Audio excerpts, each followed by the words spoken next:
What's the best way to make a buyer bid against themselves without realizing it? Well, there's a lot of ways to get a buyer to bid against themselves. I mean, one very simple term, and I don't know if they'll realize it or not, is somebody makes you an offer, you say, hey, make me a serious offer, and then we'll have a serious discussion, right? And so you're not even willing to have a discussion unless another offer comes in. That's one way to do it. I don't know if the buyer would realize necessarily what's going on or not.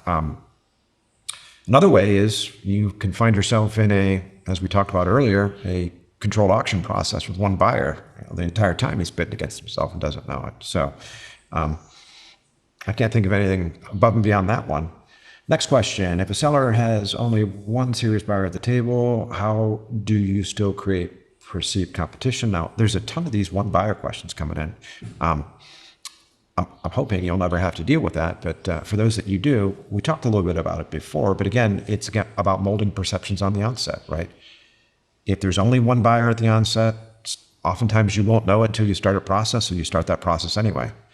You give them bid instructions as you would if you were running a process with 20 buyers. You deal with that buyer in the exact same way that you would deal with that buyer in the context of a broader process with dozens of buyers. And if you do that, 9 times out of 10, you'll be okay. 10% of the time, you're going to totally fuck things up.